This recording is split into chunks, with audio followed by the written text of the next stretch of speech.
Assalamu alaikum, dear students. So I am here with another chapter of your NEET Finishing Touch 2023, that is KTG and thermodynamics, and my first lecture will be about KTG. ठीक है, पहले हम KTG thermodynamics में topic discuss करेंगे KTG, and फिर जो next video आपके साथ शेयर होगा that will be about thermodynamics. Now KTG में kinetic theory of gases, KTG का फुल फॉर्म आपको पता होना चाहिए. It means kinetic theory of gases. और काइनेटिक थ्योरी ऑफ गैसेस का आइडिया ये है दैट आप इसमें क्या करते हैं, you are going to connect the macroscopic properties of a gaseous system with its microscopic properties. The macroscopic property जो गैसियस सिस्टम का जो आप पढ़ते हैं that is pressure, volume and temperature of a gaseous system. हर एक gaseous system आपके पास जो है उसके साथ दो प्रॉपर्टीज एसोसिएटेड होती है, एक मैक्रोस्कोपिक प्रॉपर्टी और एक माइक्रोस्कोपिक प्रॉपर्टी. मैक्रोस्कोपिक वेरिएबल्स या मैक्रोस्कोपिक प्रॉपर्टीज में प्रेशर, वॉल्यूम और टेम्परेचर ऑफ द गैस आता है. माइक्रोस्कोपिक प्रॉपर्टीज में स्पीड, मोमेंटम, काइनेटिक एनर्जी या टोटल एनर्जी का कंसेप्ट आता है. वो साइंस या वो फिजिक्स जो इन दो को कनेक्ट करे, macroscopic properties pressure, volume and temperature को कनेक्ट करे microscopic properties speed, momentum, energy के साथ, उस ब्रांच ऑफ फिजिक्स को या उस ब्रांच ऑफ साइंस को हम कहते हैं kinetic theory of gases. As it is एक बार एम्स में पूछा गया था what do mean by kinetic theory of gases. नीचे असर्शन रीजनिंग में आपको जो है ये चीज पता होनी चाहिए थी. अब काइनेटिक थ्योरी ऑफ गैसेस में क्योंकि इसमें बहुत थ्योरी है, अगर आप KTG थर्मोडायनेमिक्स की बात करें, बट हम थ्योरी जो है थ्योरी उतना डिस्कस नहीं कर सकते क्योंकि टाइम हमारे पास कम है. जो मेन चीज़ें इसमें है, जो इंपॉर्टेंट चीज़ें हैं जिनमें आप एक्सपेक्ट कर सकते हो क्वेश्चंस, और जो इसका मतलब जिसको आप कहते हैं ना दैट हार्ट, जो जिसे आपका जो है आपके क्वेश्चंस जो है सॉल्व होने स्टार्ट हो जाएंगे, वो मैंने इस फिनिशिंग टच में रखा है. तो उसमें जो है काइनेटिक थ्योरी ऑफ गैसेस में different speeds of the gas का आइडिया आपको होना चाहिए. दैट एक स्पीड गैस के साथ एसोसिएटेड होती है. मतलब अगर आपने एक गैस को एक गैसियस कंटेनर को, एक गैसियस सिस्टम को हीट करके छोड़ दिया, तो उसके साथ जो उसके मॉलिक्यूल्स के साथ जो डिफरेंट स्पीड्स एसोसिएटेड होती है, एक स्पीड होती है RMS, ठीक है, रूट मीन स्क्वायर स्पीड. इस स्टेज पे पता होना चाहिए root of 3RT/m, where R is the universal gas constant, T is temperature and M is the molar mass of the gas. इसके बाद और एक स्पीड होती है गैस मॉलिक्यूल्स के साथ associated, that is average speed, that's 8RT/m, root of 8RT/m. तो इसमें सिर्फ आपका जो है पाई आ गया है, बाकी सारी चीजें सेम है. और फिर लास्ट स्पीड होती है most probable speed. Most probable speed is the speed possessed by maximum number of molecules. मतलब अगर एक गैसियस सिस्टम में 100 मॉलिक्यूल्स है, तो जो मैक्सिमम नंबर ऑफ मॉलिक्यूल्स जो स्पीड पोजेस करते हैं, एक जैसी स्पीड जो पोजेस करते हैं, उस स्पीड को हम मोस्ट प्रोबेबल स्पीड कहते हैं. तो speed possessed by maximum number of molecules is called as most probable speed. या अगर आप 100 मॉलिक्यूल्स के गैसियस सिस्टम को हीट करके छोड़ देंगे, तो हर एक मॉलिक्यूल का अपना अपना स्पीड वो कैरी करते हैं, तो हम उनका एवरेज निकालते हैं. तो एवरेज स्पीड आता है, एवरेज होता है सम, है ना, दैट उनके डिफरेंट वेलोसिटीज का सम डिवाइड बाय नंबर. इसी तरह फिर उसका रूट मीन स्क्वायर लेते हैं, तो मीन तो निकाला है, फिर उसका स्क्वायर निकालते हैं, और लास्ट में होता है most probable speed, that is speed possessed by maximum. मान लो आउट ऑफ 175 मॉलिक्यूल्स का एक जैसा स्पीड है, तो उनको हम मोस्ट प्रोबेबल स्पीड के लिस्ट में रख देते हैं. उसके बाद इसमें आ जाता है कि अगर आप मैक्सवेल्स स्पीड डिस्ट्रीब्यूशन करू देखेंगे, तो मैक्सवेल ने नंबर ऑफ मॉलिक्यूल्स, ठीक है, number of molecules, fraction of molecules, that is FN, fraction of molecules possessing speed versus speed का जो ग्राफ बनाया, तो उसमें हमने एक गैसियस सिस्टम को हीट करके छोड़ दिया और ये एक कर्व मिला, that is fraction of molecules possessing speed with versus that speed. तो ये जो ग्राफ मिला, इसमें आप देख लीजिए, ये जो आपका यहाँ पे रेड डॉटेड लाइन है, this is the speed possessed by maximum number of molecules. तो ये सबसे ज्यादा फ्रैक्शन ऑफ मॉलिक्यूल जो है जो स्पीड पोजेस करता है, वही होता है मोस्ट प्रोबेबल स्पीड. तो यहाँ पे मैंने लिखा है VP, that's most probable speed possessed by maximum fraction of molecules.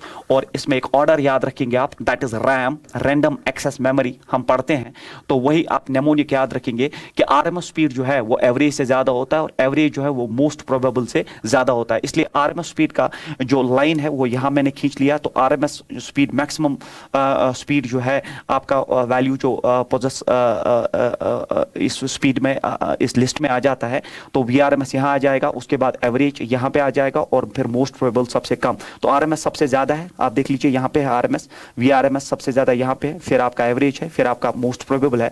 But most probable speed is the speed possessed by maximum number of molecules. और सबसे इंपॉर्टेंट बात, इसका एरिया, इस ग्राफ का एरिया जो है, that is area of this graph. अगर इसके अंदर जो एरिया आप लोगे, that will give the total number of molecules. ये चीज जो है बहुत कम स्टूडेंट्स को पता होता है. So remember that this area will give you the total number of molecules possessing that total speed, total number of molecules, ये आप याद रखेंगे। तो अगर आपसे कोई पूछे कि मैक्सवेल स्पीड डिस्ट्रीब्यूशन कर्व में जो एरिया अंडर द कर्व आ जाए वो क्या प्रोवाइड करता है, वो आपको टोटल नंबर ऑफ मॉलिक्यूल्स जो है प्रोवाइड करता है। और फिर अगर आप टेम्परेचर बढ़ा दोगे, तो टेम्परेचर बढ़ने से ये कर्व जो है ऐसे शिफ्ट होता है, तो इसमें क्या होता है, आरएमएस भी बढ़ जाएगा, एवरेज भी बढ़ जाएगा और मोस्ट प्रोबेबल भी बढ़ जाएगा। तो टेम्परेचर बढ़ाने पे, तो अगर ये ग्राफ T1 पे अवेलेबल है और ये ग्राफ T2 पे अवेलेबल है, तो T2 डेफिनेटली यहाँ T1 से ज्यादा है। दैट इज व्हाई आपका आरएमएस भी बढ़ा, आपका एवरेज भी बढ़ा, आपका मोस्ट प्रोबेबल स्पीड भी बढ़ा। But one important thing is कि सर जो ये नंबर ऑफ मॉलिक्यूल्स इस T1 कर्व के अंडर था, वही number of molecules T2 curve के अंडर भी आ जाएगा, क्योंकि नंबर ऑफ मॉलिक्यूल्स चेंज नहीं हो सकता। ये एक इंपॉर्टेंट चीज है जो आप इसमें याद रखेंगे। उसके बाद है Maxwell's law of equipartition of energy. Maxwell ने कहा दैट जो ये गैस होता है ये अपनी एनर्जी को इक्वली डिस्ट्रीब्यूट करता है, and energy associated with each degree of freedom per mole of gas is 1/2 RT। आपने पढ़ा होना चाहिए, हर मोल ऑफ डिग्री के साथ, हर मोल ऑफ दिस गैस के साथ, हर एक डिग्री ऑफ फ्रीडम में जो एनर्जी एसोसिएटेड होती है वो 1/2 RT होती है, while as energy associated with each molecule per degree of freedom होता है 1/2 KT, where K is called as Boltzmann's constant.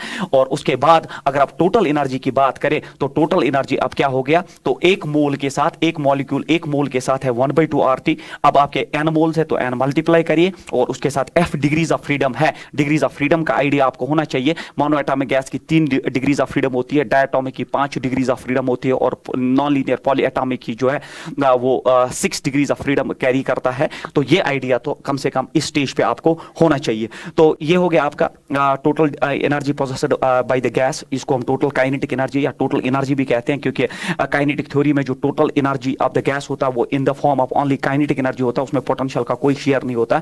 और फिर इस इक्वेशन में जो F/2R होता है ये CV के बराबर होता है, और CV होता है molar heat capacity at constant volume. तो ये हो गया एक सेट ऑफ इक्वेशंस, मगर मैं आपके लिए एक स्लाइड ऐड करता हूं सो दैट मैं आपको फिर से बोल दूं। Law of equipartition of energy कहता है that energy associated with each degree of freedom, मैं फिर से लिख रहा हूं, with each degree of freedom, with each degree of freedom per mole of gas, per mole of gas। ये per mole बड़ा इंपॉर्टेंट है, होता है बराबर 1/2 RT। This is important. तो energy associated with each degree, हर एक डिग्री ऑफ फ्रीडम के साथ, हर एक डिग्री ऑफ फ्रीडम के साथ। जैसे मैंने बोला मोनोएटॉमिक में 3 डिग्रीज ऑफ फ्रीडम है, डायटोमिक में या लीनियर पॉलीएटॉमिक में 5 डिग्रीज ऑफ फ्रीडम होती है, नॉन लीनियर पॉलीएटॉमिक में 6 डिग्रीज ऑफ फ्रीडम होती है। तो पर मोल ऑफ गैस इतना होता है। या अगर आप यहां लिखेंगे energy associated with each degree of freedom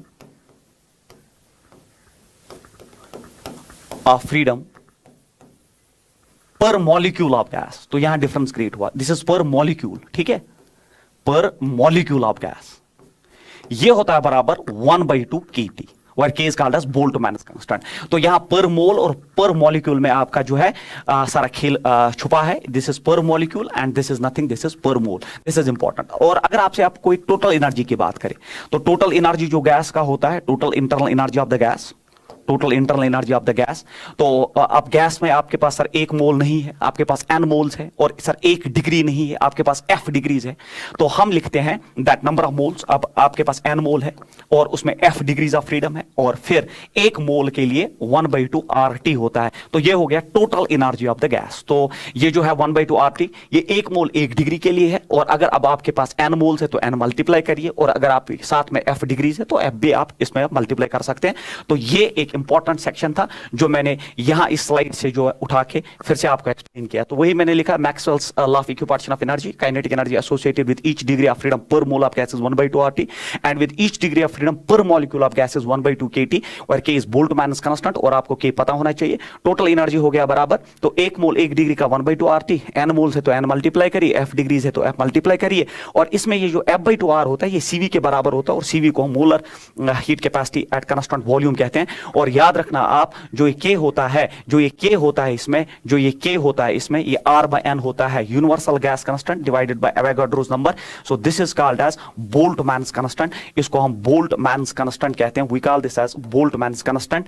तो ये R/N के बराबर होता है, where N is called as Avogadro's number. तो ये चीजें आपको पता होनी चाहिए। उसके बाद देख लीजिए आप इस पे numericals. The RMS speed of the molecules of a gas in a vessel is 400 metre per second. तो आपके पास एक वेसल है जिसमें RMS speed of the gas molecule जो है वो प्रोवाइडेड है, that is 400 metre per second. 400 metre per second. If half of the gas leaks out, अब आधा गैस लीक आउट हुआ, आधा गैस जो है आपका वो लीक आउट हुआ at constant temperature, constant temperature में कोई चेंज नहीं, आधा गैस लीक हुआ। The RMS speed of the remaining molecules will be, जो बाकी रिमेनिंग मॉलिक्यूल्स है उनके आरएमएस स्पीड पे क्या फर्क पड़ेगा।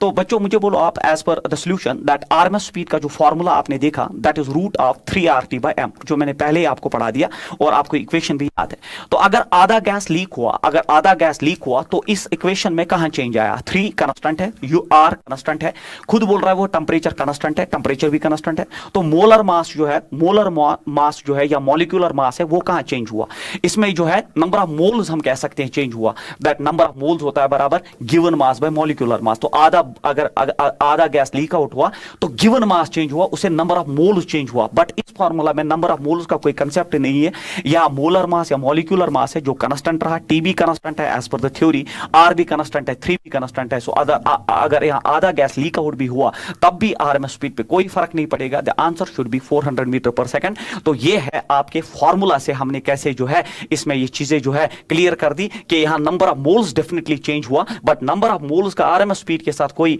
जो है रिश्ता नहीं है। दैट इज व्हाई यहां आरएमएस स्पीड जो है वो 400 मीटर पर सेकंड ही बचा। उसके बाद दूसरा क्वेश्चन आपका है the RMS that is root mean square speed of the molecules of a diatomic gas is v। तो आपके पास एक डायटोमिक गैस है, मान लीजिए आपके पास एक डायटोमिक गैस है, तो डायटोमिक मींस X2 है ना, या O2 N2, तो मैंने आप जनरलाइज किया। आपके पास एक मान लो आप ऑक्सीजन है, ठीक है, हम ऐसे एक्सप्लेन करते हैं, ये सॉल्यूशन ऐसे लेते हैं इसका कि हमारे पास एक डायटोमिक गैस है, उसका आरएमएस स्पीड दिया है v। फिर क्या बोल रहा है, when the temperature is doubled, अब हमने टेंपरेचर को डबल किया, the molecules dissociate into 2 atoms. जब हमने इस गैस का टेंपरेचर डबल किया तो मॉलिक्यूल्स डिसोसिएट हुए इनटू 2 एटम्स। 2 एटम्स का क्या मतलब है, मतलब अब ये हो गया ट्वाइस ऑफ O, ठीक है, अभी तक ये O2 था, अब ये ट्वाइस ऑफ O हुआ। तो ट्वाइस ऑफ O मतलब होता है 2 atoms of O, 2 atoms of O। Sir अब हमें बोलिए आरएमएस स्पीड क्या हुआ, तो हमें v डैश निकालना। सो दिस इज अवर क्वेश्चन। तो पहले अगर इस केस में देखें, जब ये पूरा ऑक्सीजन मॉलिक्यूल था तो आरएमएस स्पीड v था, और हम जानते हैं वो रूट ऑफ 3RT/m के बराबर है। सो दिस इज इक्वेशन फर्स्ट।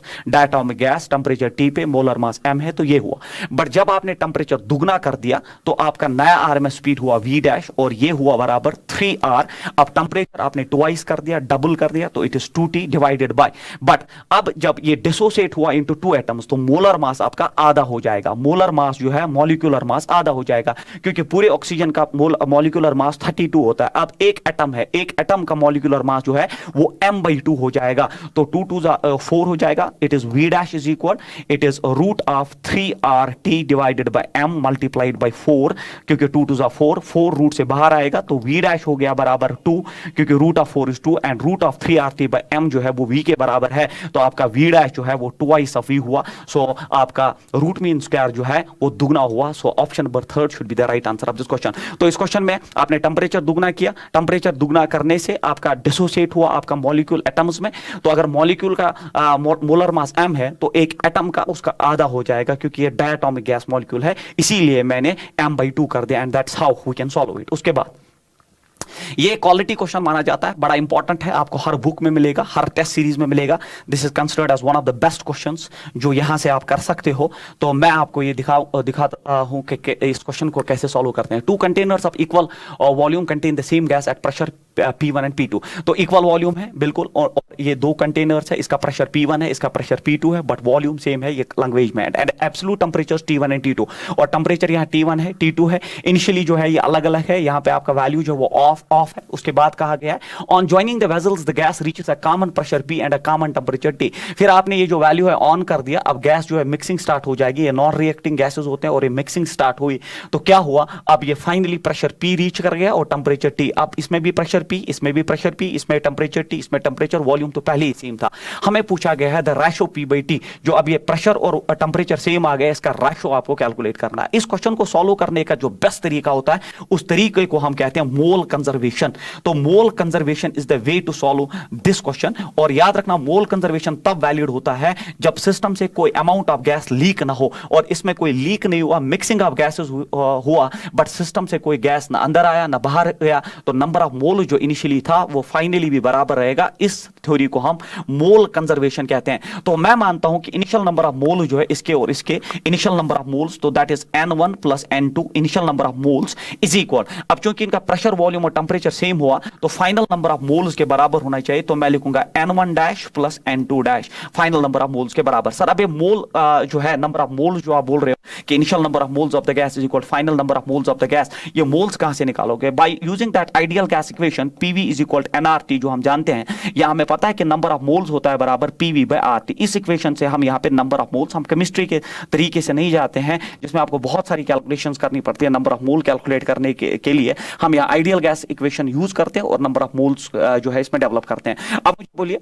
अब आपका N जो है वो PV बाय RT है, तो इनिशियली जो इस गैस का जो आपका N है वो हो गया बराबर P1, फिर आपका V जो है वॉल्यूम है, then it is P1 V1, R is universal gas constant, then temperature is T1 plus in the same fashion it is P2, it is V divided by R T2 is equal, अब final number of moles इस gas का हो गया बराबर it is PV divided by RT और plus PV divided by जो है RT, क्योंकि आप टेंपरेचर और प्रेशर बराबर है तो मैं यहाँ ट्वाइस लिख दूं, और फिर आप कैंसिलेशन करिए चीजों की। जो कॉमन चीज है इसमें देखिए R और R कैंसिल आउट हो जाएगा, और आपका वॉल्यूम जो है इसमें बिल्कुल कैंसिल आउट हो जाएगा। आपको P/T का रेशो चाहिए था, तो हमें P/T का रेशो मिल चुका है, P/T 2 नीचे आएगा, तो ये बना 1/2, और फिर यहाँ पे देख लीजिए it's P1/T1, it is P1/T1 plus P2/T2 will be the answer of this question. तो 2 आप मल्टीप्लाई कर सकते हो, तो इट इज P1/T1 2 और plus P2/T2 2। Yes, this is the answer of this question. तो इस क्वेश्चन को हमने जिस टेक्निक से यूज ये सॉल्व किया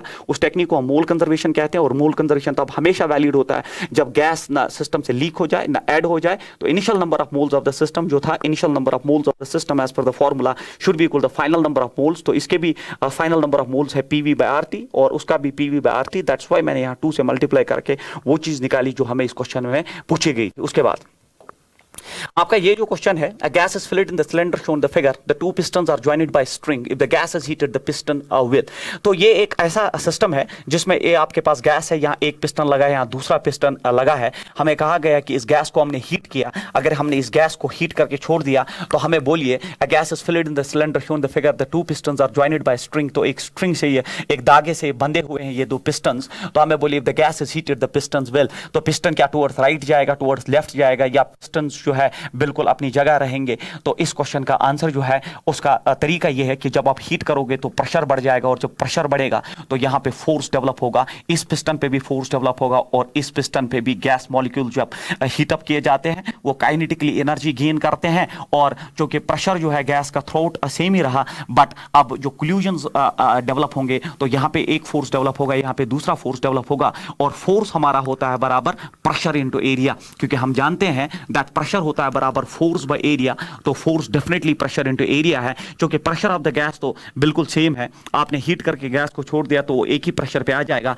बट इसका एरिया जो है इस पिस्टन का वो A1 है, वो लेस है, जबकि इस पिस्टन का जो एरिया ऑफ क्रॉस सेक्शन है A2 है, और A2 जो है वो ग्रेटर देन A1 है। जब A2 A1 से ज्यादा है, जब A2 A1 से ज्यादा है तो डेफिनेटली F2 जो है F2 F1 से ज्यादा होगा, क्योंकि प्रेशर नो डाउट सेम है, बट एरिया की वजह से F2 एरिया A2 ज्यादा होने की वजह से F2 फोर्स भी ज्यादा होगा, इसलिए नेट फोर्स टुवर्ड्स राइट होगा। और जो है इसका आंसर होना चाहिए दैट मूव्स टुवर्ड्स लेफ्ट, बिल्कुल गलत है, moves towards right, remain stationery की तो बात ही नहीं है। बट मैंने जब क्लासरूम में ये क्वेश्चंस हम डिस्कस करते हैं तो बच्चे बोलते हैं रेस्ट पे आ जाएगा, क्योंकि प्रेशर बढ़ेगा और थ्रू द गैस यहाँ से भी उतना ही प्रेशर, यहाँ से भी उतना ही प्रेशर, बट प्रेशर के साथ जो अब क्वांटिटी एसोसिएटेड है दैट इज फोर्स, और वो फोर्स जो है राइट साइड में ज्यादा होगा because of more area of cross section. ये चीज आप याद रखेंगे। उसके बाद आपके पास है gas mixture consist of 2 moles of oxygen and 4। अब ये मिक्सिंग वाला क्वेश्चन है, तो 2 मोल्स ऑक्सीजन के और 4 मोल्स आर्गन के हैं आपके at a temperature T। Neglecting all vibrational modes, अगर हम वाइब्रेशनल डिग्रीज ऑफ फ्रीडम छोड़ के the total internal energy of the gases, तो ये बड़ा इंपॉर्टेंट क्वेश्चन है, बहुत बार पूछा गया है। तो इंटरनल एनर्जी का मैंने अभी आपको फॉर्मूला दिया, that's number of moles into degrees of freedom into the energy associated with पर मोल पर डिग्री ऑफ फ्रीडम 1/2 RT। ये है आपका इंटरनल एनर्जी का इक्वेशन। अब मुझे बोलिए आप, चूंकि मिक्सिंग है, 2 moles of oxygen at 2 moles of oxygen at temperature T, तो मैं टोटल एनर्जी लिखूं, देखो 2 मोल्स, तो N हो गया 2। अब ये ऑक्सीजन है, तो ऑक्सीजन की डिग्रीज ऑफ फ्रीडम जो है डायटोमिक की 5 डिग्रीज ऑफ फ्रीडम होती है, तो मैं लिखूंगा 5 इंटू 1/2 RT, तो ये हो गया ऑक्सीजन। फिर प्लस आपने इसको मिक्स कर दिया है, प्लस कितने moles, 4 moles of argon, 4 moles, तो N हो गया 4 मल्टीप्लाइड बाय आर्गन एक मोनोएटॉमिक गैस है, मोनोएटॉमिक गैस की 3 डिग्रीज ऑफ फ्रीडम होती है, और एवरी डिग्री पर मोल जो एनर्जी होती है दैट्स 1/2 RT। तो अब हमें बोलना है टोटल, तो टोटल इंटरनल एनर्जी, ये क्वेश्चन बड़ा इंपॉर्टेंट है, आप करके जाएंगे, इट इज 10/2 RT।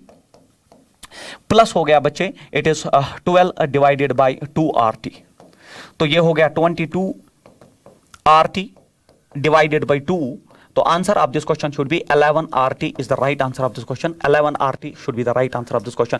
तो ये हो गया mixing of non reacting gases का क्वेश्चन, जिसमें आप टोटल इंटरनल एनर्जी का तरीका, इंटरनल एनर्जी इसके बराबर होता है N into F into 1/2 RT, उस हिसाब से आप इसको सॉल्व कर सकते हो। उसके बाद क्वेश्चन नंबर नेक्स्ट जो आपका है, दैट इज ये molar heat capacity is M into C। ये मैं मानता हूं सबसे ज्यादा इंपॉर्टेंट, क्योंकि इसमें मैक्सिमम टाइम्स मैंने बच्चों को कंफ्यूजन का शिकार ही देखा है, मैक्सिमम टाइम्स मैंने ऐसा देखा है। देख लीजिए यार, हमारे पास 2 टाइप्स ऑफ स्पेसिफिक हीट्स होती है, one is called specific heat, simple specific heat, and another is called molar specific heat. और याद रखना आपके molar specific heat C molar होता है बराबर molar mass into specific heat, तो C molar that's called as molar heat capacity. याद रखना मोलर हीट कैपेसिटी या molar specific heat, molar specific heat very important होता है बराबर मोलर मास या मॉलिक्यूलर मास जिसको आप कहते हो, multiplied by this is specific heat, this is the only difference, specific heat. Very important equation, चाहे आप केमिस्ट्री में न्यूमेरिकल्स करो थर्मोडायनेमिक्स से, केटीजी थर्मोडायनेमिक्स से, या आप फिजिक्स में करो, तो मोलर स्पेसिफिक हीट हमेशा होता है molar mass multiplied by specific heat. जब आप क्वेश्चन को रीड करते हो तो पहले देख लो वो हमसे मोलर स्पेसिफिक हीट पूछ रहा है कि स्पेसिफिक हीट पूछ रहा है। अगर मोलर पूछ रहा है तो मोलर मास से मल्टीप्लाई करके चलना पड़ेगा, और अगर स्पेसिफिक हीट पूछ रहा है तो मोलर को M से डिवाइड करने पर आपको आंसर मिल जाएगा। ये एक इंपॉर्टेंट हेडिंग है। उसके बाद अब जो ये मोलर स्पेसिफिक हीट है ये 2 टाइप्स का होता है, ये मोलर स्पेसिफिक हीट 2 टाइप्स का होता है, that's molar specific heat at constant pressure या molar specific heat at constant volume. याद रखना जो ये C मोलर है, जो मोलर हीट कैपेसिटी, ये 2 टाइप्स का होता है, it is molar heat capacity at constant pressure and molar heat capacity at constant volume, और इन दो में एक रिलेशन होता है and that relation is Cp minus Cv is equal to R। This is a very important relation. अगर आप इसको मॉडिफाई करके चलेंगे, अगर आप इसको मॉडिफाई करके चलेंगे, जो मैंने डायरेक्टली इसमें जो है क्वेश्चन पूछा गया एंट्रेंस में और मैंने भी सीरीज में रखा है, तो अगर इसको आप लिखेंगे ये मोलर स्पेसिफिक हीट है at constant pressure, molar specific heat, तो अगर आप लिखेंगे इसको in terms of specific heat, तो आप लिखेंगे यहां पर capital M into specific heat, capital M into specific heat, क्योंकि ये मोलर स्पेसिफिक हीट होता है molar mass into specific heat, then minus molar specific heat that's molar mass into that ये कांस्टेंट प्रेशर के वक्त, कांस्टेंट प्रेशर के वक्त ये रखेंगे आप, ये हो गया specific heat at constant volume, then is equal to R। तो अब मुझे बोलिए यहां पे अब आपका Cp माइनस Cv जो है M कॉमन आके जो है R by M, directly asked question. तो अगर मोलर स्पेसिफिक हीट है तब Cp minus Cv is equal to R, तो irrespective of the nature of the gases हमेशा वैलिड होता है। Molar specific heat is always given by the formula Cp minus Cv is equal to R। But अगर specific heats की वो बात करें तो स्पेसिफिक हीट्स में ये जो डिफरेंस होता है Cp माइनस Cv, और ये Cp मोलर स्पेसिफिक हीट नहीं, ये स्पेसिफिक हीट है, ये होता है R बाय M। इस चीज का ख्याल रखें, इस पे आपको डायरेक्टली फार्मूला मिल सकता है या इस पे आपको क्वेश्चन मिलेगा, दिस इज इंपॉर्टेंट। उसके बाद तो ये Cp minus Cv is equal to R, तो ये मोलर स्पेसिफिक हीट्स की बात चल रही है, और इनका रेशो जो होता है Cp बाय Cv ये गामा होता है, जिसको हम एडियाबैटिक कांस्टेंट कहते हैं। तो इनका रेशो जो है वो गामा के बराबर होता है, जिसको हम एडियाबैटिक कांस्टेंट कहते हैं, ये आपको पता होना चाहिए। और अब अगर आप देखेंगे तो ये Cp बाय Cv गामा होता है, Cp बाय Cv गामा होता है, तो आप देख लीजिए यहाँ पे Cp जो है फिर ये गामा टाइम्स Cv हो जाएगा। जब ये गामा टाइम्स Cv हो जाएगा, अब आप जब यहां ड्रॉप करेंगे Cp के बदले गामा टाइम्स Cv, तो मैं यहां लिख सकता हूं it is gamma times Cv minus Cv is equal to R। Cv common आके नीचे आ जाएगा, Cv कॉमन आके ये बनेगा R बाय गामा माइनस 1, वही मैंने है that CV is equal R by gamma minus one. और फिर आपका सीपी जो है, आपका सीपी जो है, यहाँ सीपी आप देख लीजिए किसके बराबर हुआ, ये हुआ CV plus R, CV plus R. चूंकि सीवी आ चुका है आपके पास R by gamma minus one, तो सीपी होता है बराबर सीवी प्लस आर। तो आप जब इसको आर ऐड करोगे, जब आप इसको आर ऐड करोगे, या अब ऐड करने की भी जरूरत नहीं, यहीं पे मुझे बोला आप सीपी हो गया बराबर सीवी, सीपी हो गया गामा टाइम सीवी, सीवी है बराबर R by gamma minus one, तो मल्टीप्लाई गामा, तो ये हुआ gamma R divided by gamma minus one. तो ये वो रिलेशंस है जो एज इट इज एंट्रेंस में डायरेक्टली पूछी गई है ऑब्जेक्टिव बना के, या इन पे आप न्यूमेरिकल वैल्यू भी ड्रॉप कर सकते हो। बट मैंने मैक्सिमम टाइम देखा है वो आपको पूछता है कि सीपी किसके बराबर है, सीवी किसके बराबर है। So these are the answers. उसके बाद जो है that internal energy of the gas is also given by the formula that's NCV/dt। जो मैंने इंटरनल एनर्जी भी आपको पीछे पढ़ाया, that internal energy of the gas is given by N into F/2, N into F। Internal energy जो हम पीछे पढ़ चुके हैं, N into F into 1/2 RT। और एक फॉर्मूला भी internal energy of the gas के लिए ट्रू है, और वो इंटरनल एनर्जी का जो फॉर्मूला होता है बराबर, ये तो मैं चेंज लिख रहा हूं, तो इंटरनल एनर्जी U, या फिर चेंज के लिए आप जो लिख सकते हैं, चेंज के लिए हो गया बराबर, ये होता है NCV/ΔT। ठीक है, तो इंटरनल एनर्जी आप लिख सकते हैं NCV/T, बट चेंज के लिए आप, चूंकि टेम्परेचर चेंज होगा तो इंटरनल एनर्जी चेंज होगा, क्योंकि internal energy is a function of only one thing and that is temperature. तो change in internal energy also होता है बराबर NCV/ΔT, वेयर CV आप जानते हैं molar specific heat at constant volume. तो वही मैंने लिखा है दैट इंटरनल एनर्जी हो गया NCV/ΔT, और इंटरनल एनर्जी आपको पता है N into F into 1/2 RT। इसको इक्वेट करके आप ले सकते हैं, इससे भी आपके मैक्सिमम क्वेश्चन सॉल्व होते हैं। तो चाहे आप इंटरनल एनर्जी चेंज के लिए ये फॉर्मूला यूज करो, ये फॉर्मूला यूज करो, बोथ आर वैलिड। और फिर CP होता है बराबर CV प्लस R, ये भी हम डिस्कस कर चुके हैं। और फिर मिक्सचर ऑफ गैसेस होता है, नॉन रिएक्टिंग गैसेस का जो मिक्सचर होता है, तो उनके लिए आपको दो गैसेस दिए जाते हैं, फिर आपसे पूछा जाता है कि उसका CV मिक्सचर निकालो। तो याद रखेंगे फॉर्मूला, CV मिक्सचर होता है N1CV1 plus N2CV2 divide by C1 N1 plus N2। फिर आप CP मिक्सचर के लिए आप कोई फॉर्मूला मत याद रखिए, हम जब CV मिक्सचर हमारे पास आता है तो हम CP मिक्सचर होता है बराबर CV मिक्सचर हमने निकाला प्लस R करते हैं तो CP मिक्सचर आता है। और फिर गामा ऑफ द मिक्सचर अगर निकालना हो तो गामा ऑफ द मिक्सचर होता है बराबर CP mixture divide by CV mixture, क्योंकि हमें पता है गामा हो गया बराबर CP by CV। So these are very important formulas, these values for different gases. और ये सारे आप जानते हैं monoatomic, diatomic and polyatomic gases के लिए आप ये ले सकते हो। तो अभी तक की कहानी ये है, अभी तक की कहानी ये है, अगर आपके पास नॉन रिएक्टिंग गैसेस है तो आप उनके लिए CV मिक्सचर निकालिए। CV मिक्सचर होता है बराबर N1CV1 प्लस N2CV2। ठीक है, N2CV2 divided by N1 plus N2। तो ये तरीका होता है। और फिर अगर आपको CP मिक्सचर निकालना है तो इसके लिए कोई फॉर्मूला मत याद करिए, बुक्स में फॉर्मूला है, आप इसमें CV मिक्सचर जो आप निकाल चुके हैं उसको R ऐड करिए, क्योंकि आप जानते हैं दैट CP माइनस CV होता है बराबर R, तो CP होता है बराबर CV प्लस R। और फिर आप गामा निकालना है तो गामा हो गया CP मिक्सचर जो आप निकाल चुके हैं डिवाइडेड बाय CV मिक्सचर। तो इसमें एक ही काम करना है, CV मिक्सचर आना चाहिए। CV मिक्सचर आ गया, CP मिक्सचर भी आ जाएगा और गामा आप निकाल सकते हो। So these are the important things जो आपको पता होने चाहिए। तो ये सारे फॉर्मूला ऑलमोस्ट जो है आपके केटीजी थर्मोडायनेमिक्स में, केटीजी में जो है वो सारे मैंने यहाँ पे आपके साथ डिस्कस किए। और सबसे इंपॉर्टेंट ये मोलर स्पेसिफिक हीट और स्पेसिफिक हीट में रिलेशनशिप क्या होता है। उसके बाद ये है for mixture of non reacting gases. अगर आपके पास नॉन रिएक्टिंग गैसेस है तो देख लीजिए CV मिक्सचर मैंने फिर से लिख दिया, तो CP मिक्सचर हो गया CV मिक्सचर प्लस R। और फिर जो है फिर internal energy change of the gas. देख लीजिए इंटरनल एनर्जी मैंने अभी आपको थोड़ी देर पहले भी पढ़ा दिया कि इंटरनल एनर्जी जो होता है N into F into 1/2 RT, ये internal energy of the gas है। अब अगर आप टेम्परेचर चेंज करोगे तो डेफिनेटली इंटरनल एनर्जी चेंज हो जाएगा, या अगर आप टेम्परेचर चेंज करोगे तो इंटरनल एनर्जी चेंज होगा। और जब टेम्परेचर चेंज होने से इंटरनल एनर्जी चेंज होगा तो इंटरनल एनर्जी चेंज जो है आपने लिखा है that internal energy changes that F/2, वही F/2 into NR/ΔT, क्योंकि आप टेम्परेचर चेंज कर रहे हो और वो खुद बराबर होता है NCV/ΔT। तो वही मैंने यहाँ पे दिखा है कि आपका इंटरनल एनर्जी जो है वो F/2 NRT है, और अगर आप टेम्परेचर चेंज करोगे तो ये चेंज में कन्वर्ट हो जाएगा और चेंज हो गया ΔU is equal N into F into 1/2 R/ΔT। क्योंकि आपने टेम्परेचर चेंज किया तो डेफिनेटली इंटरनल एनर्जी चेंज होगा। बट आप जानते हैं कि RT PV के बराबर होता है, क्योंकि हम जानते हैं PV होता है बराबर NRT, PV RT के बराबर होता है। तो PV के RT के बदले यहाँ PV भी लिख सकते हैं आप। तो इसीलिए यहाँ पे लिखा है that internal energy is also F/2 into PV, क्योंकि आपने जो NRT के हिसाब से PV को रिप्लेस कर दिया। और फिर अगर अब आपके न्यूमेरिकल में PV चेंज हो गया है तो internal energy is equal F/2, तो ये हो गया final pressure volume minus initial pressure volume. तो न्यूमेरिकल पे डिपेंड करता है, वो टेम्परेचर चेंज में आपको इंटरनल एनर्जी निकालवाना चाहता है तो आप ये फॉर्मूला यूज करेंगे। और अगर वो प्रेशर वॉल्यूम के टर्म्स में आपसे इंटरनल एनर्जी चेंज निकलवाना चाहता है, क्योंकि आपने एनआरटी को पीवी से रिप्लेस कर दिया और अब प्रेशर वॉल्यूम अगर चेंज हो रहा है न्यूमेरिकल में तो डेफिनेटली यहाँ that it will be PV P2 V2 minus P1 V1। सो ये सेक्शन भी बहुत इंपॉर्टेंट है क्योंकि इस पे आपके नीट 2021 में शायद क्वेश्चन पूछा गया है।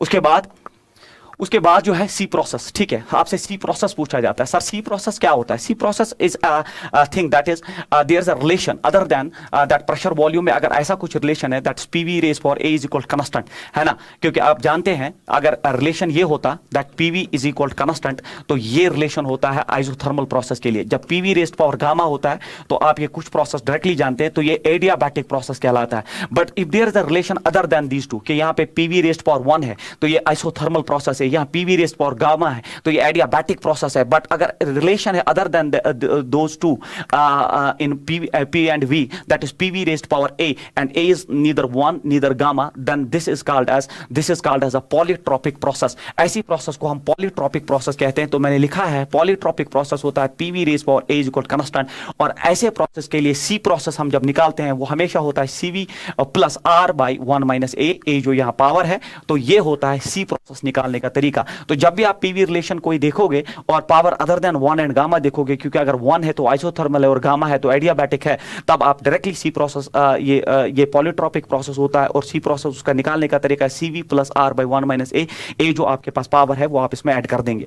उसके बाद जो है अब इसमें क्वेश्चन है for hydrogen gas CP minus CV is equal to a. बस ये इंपॉर्टेंट क्वेश्चन है क्योंकि इसमें आपको वो चीज मिलेगी जो अभी थोड़ी देर पहले मैंने आपके साथ डिस्कस की। For hydrogen gas CP minus CV is equal to A and for oxygen gas दूसरा गैस है और उसके पास सीपी माइनस सीवी जो है वो बी के बराबर है। The relation between A and B is, तो आपको बोलना है ए और बी में रिलेशन क्या है। तो लोग यहाँ निकालना स्टार्ट कर देते हैं। देख लीजिए इस क्वेश्चन में फॉर हाइड्रोजन गैस और for oxygen gas CP minus CV, इसमें नहीं लिखा गया है कि मोलर हीट कैपेसिटी है, ये मोलर स्पेसिफिक हीट है कि स्पेसिफिक हीट है, क्योंकि सर आपने अभी पढ़ाया कि आपके पास स्पेसिफिक हीट दो टाइप्स की होती है, one is called as molar specific heat and another is called as specific heat. तो यहां पे हमने वो इक्वेशन जो है ये है बच्चे। तो सर आपने यहां कहा था कि ये मोलर स्पेसिफिक हीट होता है और specific heat multiplied by M होता है। अगर मोलर है तो molar mass multiplied by specific heat है, तो अब ये हमेशा सीपी माइनस सीवी आर होता है। बट अगर स्पेसिफिक हीट के टर्म्स में है तो आर बाय एम होता है। बट इस क्वेश्चन में नहीं लिखा है कि कौन सा है, तो जब नहीं लिखा है तो आप हमेशा इसको स्पेसिफिक हीट ही लेंगे,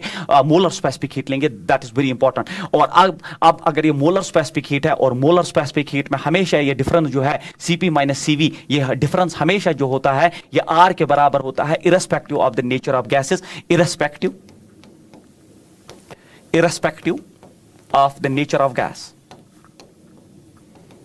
irrespective of the nature of gas, ये हमेशा बराबर होता है। तो A डेफिनेटली B के बराबर होना चाहिए, तो answer is equal A is equal B। But अगर वो लिखता है कि ये स्पेसिफिक हीट्स है, अगर ये लिखता स्पेसिफिक हीट्स है तो डेफिनेटली हम जो है M से फिर डिवाइड करके इस क्वेश्चन को आगे खींचते। बट लैंग्वेज ही एनफ है कि CP माइनस CV R होता है, चाहे गैस कोई भी हो, वो हाइड्रोजन हो ऑक्सीजन हो, irrespective of the nature of the gas, क्योंकि मोलर मास पे कोई डिपेंडेंसी नहीं। CP minus CV directly R होता है और वो फिर CP माइनस CV यहाँ पे भी R है, CP माइनस CV वहां पे भी R है, तो A इज इक्वल B हो जाएगा। बट अगर यहाँ स्पेसिफिक हीट्स लिखा होता तब आप इसको R बाय M के साथ कैरी करते, तो हाइड्रोजन के केस में आप हाइड्रोजन के मोलर मास से डिवाइड करते और ऑक्सीजन के केस में आप ऑक्सीजन के मोलर मास से डिवाइड करते। उसके बाद क्वेश्चन नंबर नेक्स्ट है, if CP and CV denote the specific heats. देख लीजिए क्लियर है, specific heats, molar specific heats नहीं है, पर यूनिट मास, इसको स्पेसिफिक हीट कहते हैं। Of an ideal gas of molecular weight m, then तो अभी मैंने आपको पढ़ा CP minus CV is equal to R by M, we have derived it. तो मैंने वहां थ्योरी में पढ़ा है, यहाँ पे ये क्वेश्चन में पूछा गया। तो जब भी स्पेसिफिक हीट मिले पर यूनिट मास तब ये CP minus CV is equal to R by M होता है। और अर्लियर क्वेश्चन था मोलर स्पेसिफिक हीट के रिगार्डिंग,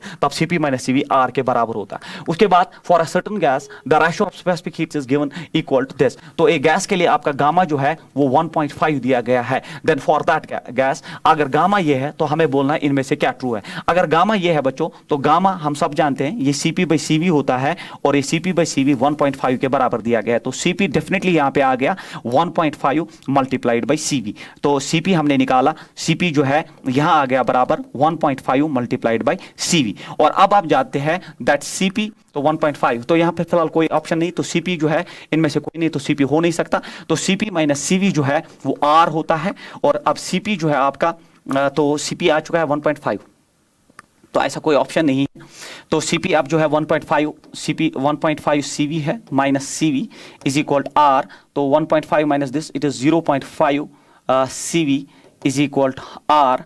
तो CV जो है ये आ जाएगा 1/2, इट इज 2R, तो CV should be equal 2R is the right answer. फिलहाल कोई ऑप्शन ऐसा नहीं मिल रहा है, ठीक है। फिर से आप देख लीजिए, तो आपका गामा दिया है 1.5, गामा दिया है 1.5, तो CP/CV, तो CP आ गया 1.5, तो यहाँ पे मैंने ड्रॉप किया CP is 1.5 CV minus this, तो यहाँ CV कॉमन आके 1.5 माइनस 1 होता है बराबर 0.5 CV, तो 0.5 CV और फिर 0.5 होता है 1/2, 2 क्रॉस कर जाएगा, 2R should be the right answer. तो CV जो है 2R है, बट CV कोई ऑप्शन ही नहीं है यहाँ पे। तो फिर आप जो है, तो अगर आप देखेंगे CP क्या होता है बराबर, CP होता है ना CV प्लस R, तो CV आप निकाल चुके हैं, that is 2R plus R, तो डेफिनेटली CP जो है वो 3R के बराबर होना चाहिए। तो CP should be 3R, CP should be 3R, definitely yes. देख लीजिए, आपको गामा दिया गया था, तो मैंने लिखा गामा CP/CV इज इक्वल 1.5, तो CP जो है 1.5 CV आ गया।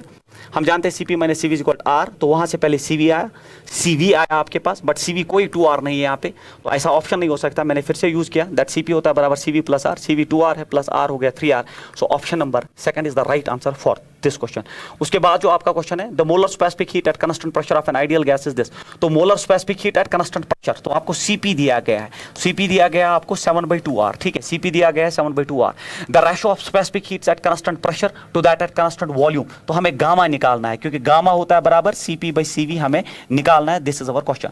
तो जब CP दिया गया है, CP दिया गया है, अब हमें गामा निकालना है, तो आप जानते हैं दैट CP माइनस CV जो है R के बराबर होता है, तो CP में से जब R आप मल्टीप्लाई माइनस करेंगे तो आपको CV मिलेगा, क्योंकि आप इमीडिएटली CV ढूंढना चाहेंगे।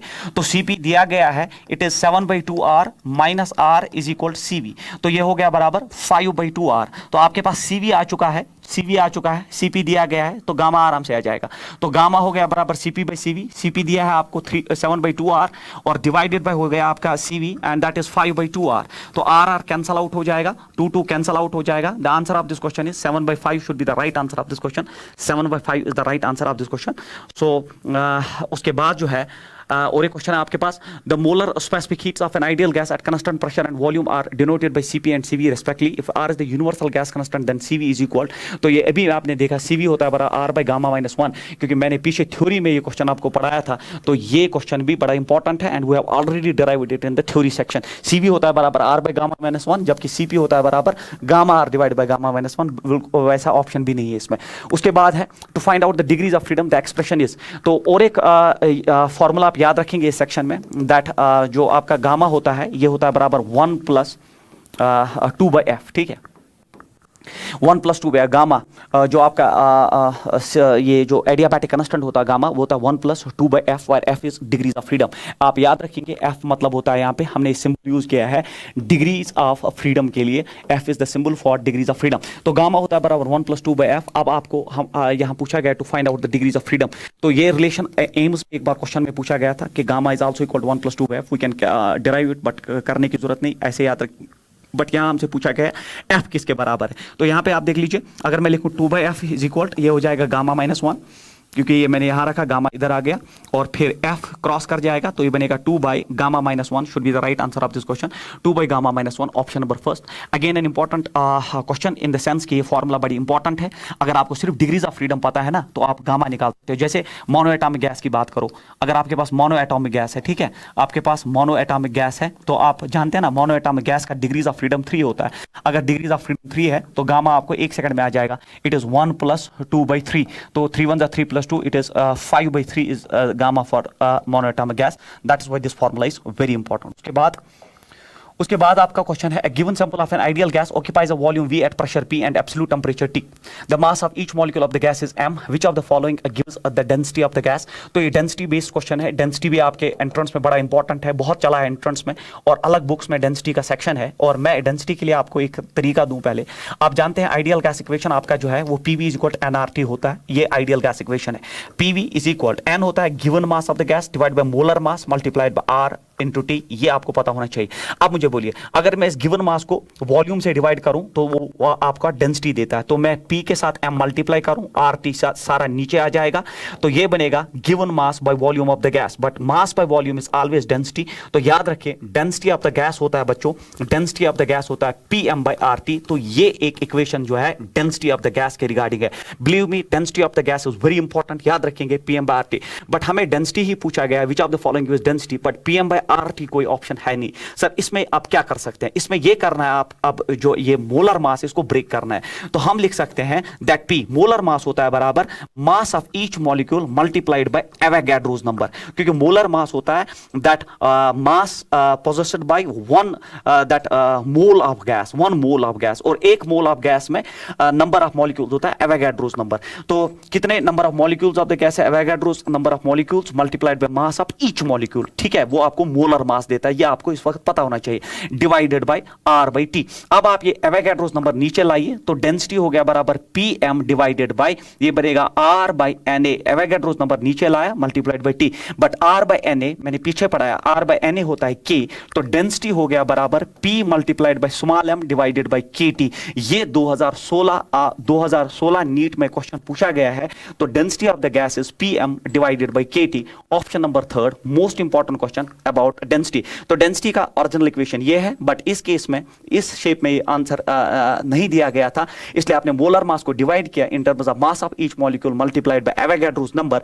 एवोगैड्रोस नंबर नीचे लाने पे आपका जो है आर बाय एन ए ही होता है के बोल्ट्जमैन कांस्टेंट, तो ये हुआ P pressure of the gas, mass of each molecule Avogadro's it is Boltzmann constant multiplied by temperature will give nothing but it will give you the density of the gas. तो ये था हमारा और एक question. So उसके बाद जो है मीन फ्री पाथ, ये बड़ा इंपॉर्टेंट है। Mean free path, mean free path जो आपके गैस मॉलिक्यूल्स होते हैं they are in random motion. तो अगर आप एक कंटेनर की बात करें जो उसमें गैस मॉलिक्यूल्स होते हैं they are in random motion and the distance covered by them between two successive collisions is called as mean free path। जो दो गैस मॉलिक्यूल्स जो है अगर ये collisions करते हैं कंटिन्यूसली, क्योंकि टेम्परेचर के बाद आपने इसको हीट करके छोड़ दिया तो ये एक दूसरे के साथ कोलाइड करते हैं, the average distance travelled bye them between two successive collisions is called as mean free path। तो average distance between two successive collisions को हम मीन फ्री पाथ कहते हैं। इसका जो ये इक्वेशन है एज इट इज याद रखना पड़ेगा, लैम्डा मीन फ्री पाथ होता है 1/√2 n pi d square। Maximum times entrance में एज इट इज फॉर्मूला ही पूछा गया है, it is lambda is equal to 1/√2 n pi d square, where n is number of molecules per unit volume and d is diameter of each molecule। ये आप याद रखेंगे, वही मैंने लिखा है, d is diameter of each molecule and n is number of molecules per unit volume। फिर यही इसमें थोड़ा modifications करके according to the equation जो need है आपके पास, तो ये n इसमें ड्रॉप करके बाकी चीजें n जो है इसमें स्मॉल n ड्रॉप करके उसको चेंज करते हैं n by v। तो ये इक्वेशन जो है ये इसका और एक फॉर्मेट है, बहुत कम स्टूडेंट्स को पता होता है। तो ये होता है lambda is equal to 1/√2 kt divided by pi d square into d square and then pressure। तो ये टेंपरेचर एंड प्रेशर में इक्वेशन आ गई, और यहाँ पे अगर आप प्रेशर को कांस्टेंट कर देंगे, बाकी सारी चीजें कांस्टेंट है, अगर प्रेशर को कांस्टेंट किया जाए तो इस इक्वेशन में अगर हम प्रेशर को कांस्टेंट कर दे तो ये बहुत कम स्टूडेंट्स को पता होता है। अगर प्रेशर कांस्टेंट कर दिया जाए तो आपका मीन फ्री पाथ जो है दैट लैम्डा जो है टेंपरेचर के साथ डायरेक्टली रिलेटेड है। और अगर अब आप टेंपरेचर को कांस्टेंट कर दे, अगर आप टेंपरेचर को ही कांस्टेंट कर दे, अगर आप टेंपरेचर को कर दे तो जो आपका मीन फ्री पाथ है दैट मीन फ्री पाथ जो है प्रेशर के साथ रेक्टेंगुलर हाइपरबोला इनवर्स रिलेशन आ जाएगा। इसी तरह लैम्डा का और एक शेप मॉडिफाई करने के बाद it is m divided by √2 pi d square into rho. तो ये हो गया मास एंड डेंसिटी के टर्म्स में